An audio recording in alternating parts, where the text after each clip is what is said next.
So I'm back again, this time with another LEGO G1 Optimus Prime. I think this is my third one on the channel, but my first video for one in this scale. Not my first one in this scale, though, because technically at this point, this is version 3 of this design, I think. This actually was built before I even started doing anything in this scale, when I just wanted to try out doing a larger Optimus Prime. Obviously, it looked very different back then, and a lot of advancements have been made, a lot of changes that just make it a lot better in both truck and robot mode.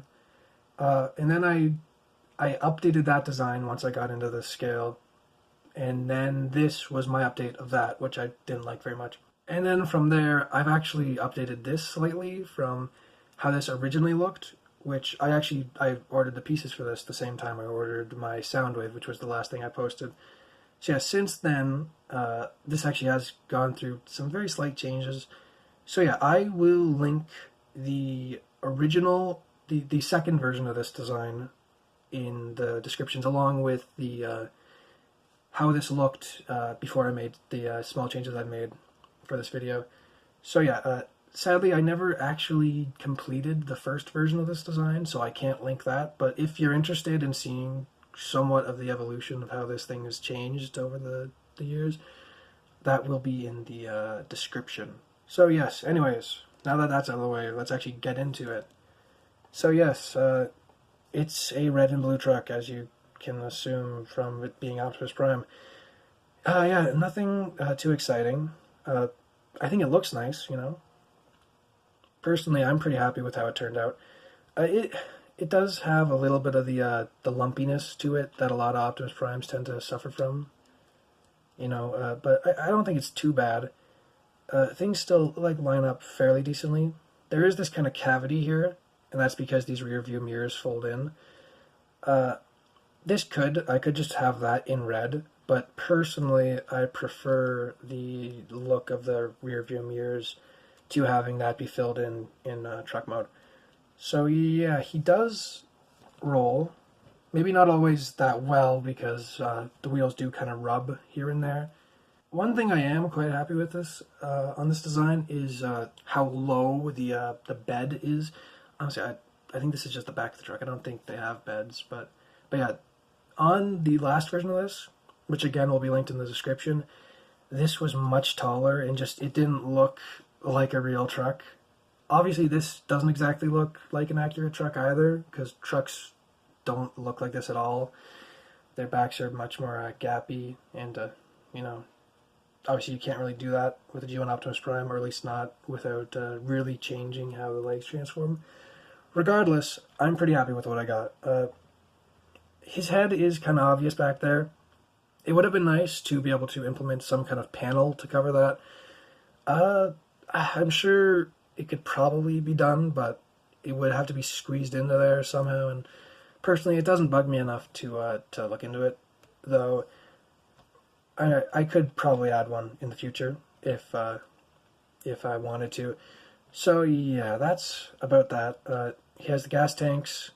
This section is a bit plain. Maybe it would be nice to add some kind of panel here to cover this. That could be something I do in the future.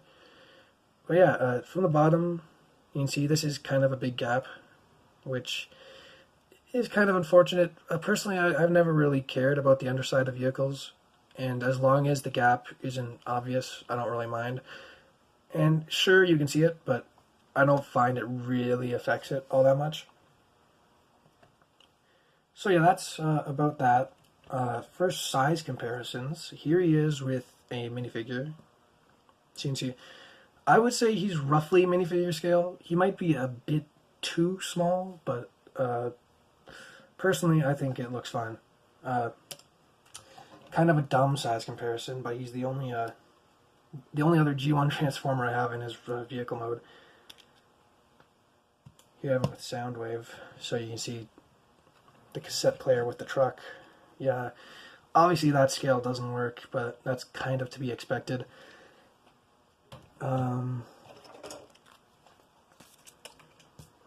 With this thing, which should probably be my next video, uh, with another minifigure scale truck, but a minifigure scale truck that is actually much more close to minifigure scale, which is also going to have to be a future video. And lastly, with a minifigure scale car transformer. So yeah, these guys are technically supposed to be in the same scale. Optimus is a bit too small, really. He probably should be bigger. Personally, I don't really care that much about vehicle scale. Yeah, I'm more focused on the robot mode, so I'm not really all that upset about this. I admit, probably should be bigger, but I don't think I'll be changing it anytime soon, unless I make a G1 toy variant, I guess. In which case, I'd probably make the truck bigger, just to make that version seem more warranted. But yeah, that's about that for size comparison, so I guess it's time to transform him. So let's get into that.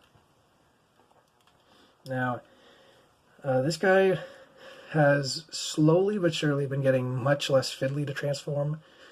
So yeah, there still might be some bits that break, but it was much worse on the first version, and it's been slowly getting better, which I'm pretty happy about. But hopefully all that effort doesn't go to waste, and he doesn't break in my hands. So yes, the first thing you want to do is the classic Optimus Prime arm maneuver, which, you know, simple enough, do that. Now, just due to how these parts are and how they collide, this is a bit of a tricky step, and then obviously you want to fold those in. Just because parts will collide and tolerances will test themselves, and you just want to be kind of slow with it, just so that pieces don't pop off. And there you go. And then once you do this, basically you just want to not touch the arms until the very end, because those will be saved for last. You can also flip the head up for now. You could save that for last, but I'm just going to do it now, just to get out of the way. And then you want to come up to the front here and just bring these wheels down. And then you have probably my favorite part of this whole transformation.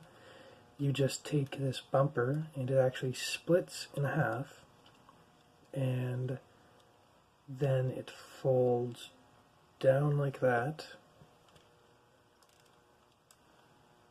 and then up, and then it slides back.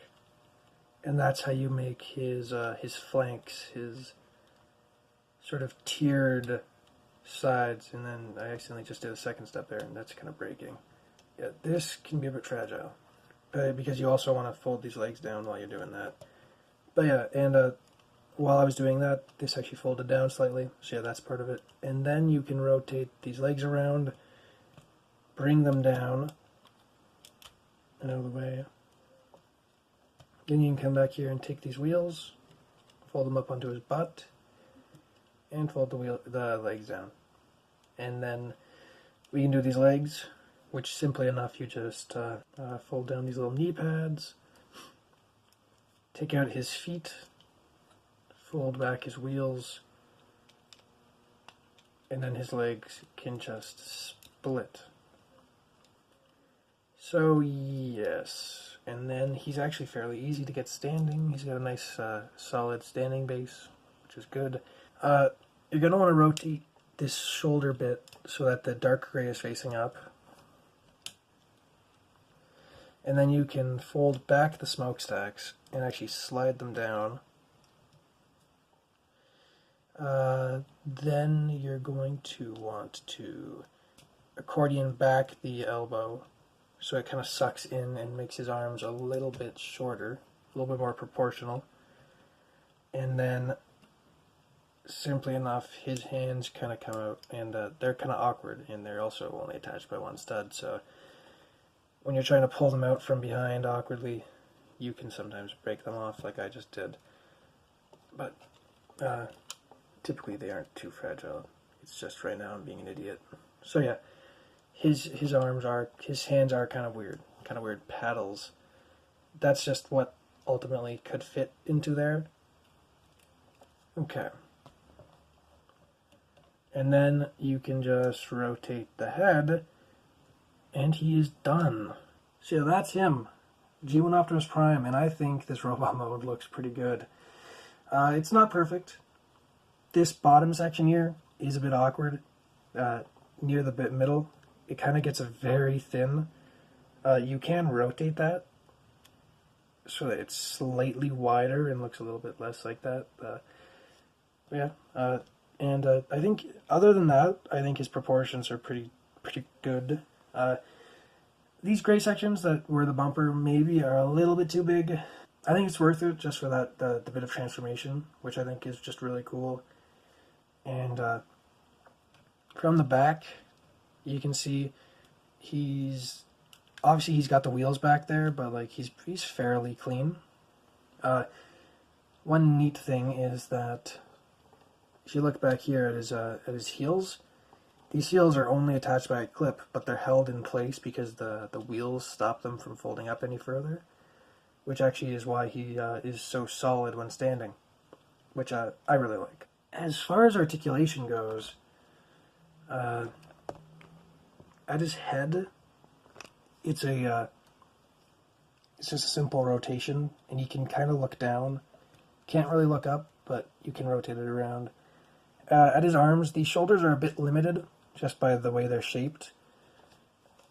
They can go forward and back like this, but the up and down motion is, well, first of all, it's awkward just because these outer ball joints tend to be a bit tighter than the inner ball joints when the reverse is what is supposed to be true.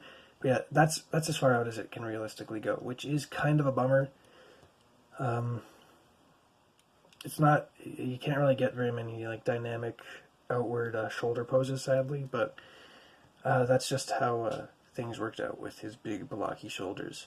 He has the 90-degree bend at his elbow, which if you pull out the elbow and don't break off the smokestack, you can try and, even then, even though it does have a double joint in there, you can't really get more than the 90. So yeah, that's why the elbow just gets sucked in, because it looks more proportional and it doesn't affect the articulation ultimately. Then he has the waist swivel, which is kind of awkward because it attaches kind of behind the waist, so depending on how far you turn it, it starts to look maybe a bit awkward. But yeah, his hip articulation at the thighs, the legs, is a bit limited just because parts start to clash into each other. But you know, it can kick forward, it can kick about that far back before it collides with the wheel, and it can go out. So he can get the full Van Damme. He has no thigh swivel, but the knee is a ball joint, so it can swivel from there. He can get a 90-degree bend at the knee, and he has a ball jointed ankle tilt, which could also kind of go like that, but it can't fold in the other way.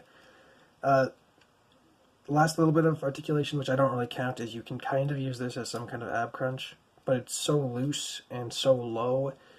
Personally, I don't really think it's worth using. So yeah, that's about his articulation. It's not a ton, but I think it's enough that he's a fairly dynamic robot, and a lot of it's ball jointed, so it's nice and fairly simple to use. As far as accessories go, I only built his gun, which, as you see, is fairly simple. If you can even see it, if it's coming up on the camera, because it's all black. Not the best for details showing up on camera, but yeah, it's a fairly simple one. I didn't build his axe. Personally, I just don't think it's important enough. And it would be annoying to try and build it at this scale. So I just opted to not do the axe. I've just never really felt it's that important to the G1 design. He only really used it in the pilot, I'm pretty sure. So yeah, I've really never made the axe for any of my G1 Optimuses. Always just the gun. But yeah, he can hold it. fairly effectively, and I think that looks pretty nice. So now on to size comparisons. Here he is with a Lego minifigure, who is pretty short compared to him. So yeah, he is a fairly large robot compared to him, and I think that's a decent scale. And next to Soundwave, who, as you can see, is just a hair shorter than him, and I think that's a fairly nice scale. Personally, I don't mind Soundwave or Soundwave being about the same size as Megatron or Optimus, but this one's a little bit shorter, and I think that's probably accurate. I don't know, I haven't really checked like screen captures from the show or anything. I don't really care that much. As long as the scale looks good, that's what I care about, and I think the scale looks pretty good. So yeah, we can get him out of the way. I finally have this guy posted onto YouTube. Yeah, I'm very happy with this creation. Personally, I'm pretty proud of it so far. It's grown a lot since the initial creation, which probably was 2 years ago, maybe longer at this point. I can't keep track. But yeah, I think it's something I'm very happy with. It's been refined quite a bit. There's definitely room for improvement. Who knows? Maybe the next version is going to be something completely new. But for now, I think this is definitely a pretty good Optimus, in my opinion. And I hope you guys agree. So yeah, that's really it.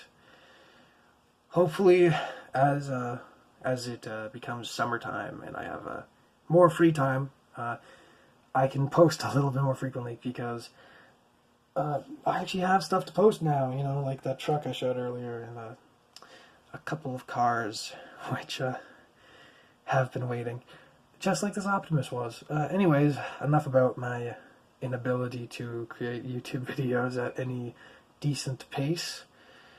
That's about it for Optimus, so I'll see you next time, which hopefully won't be months from now.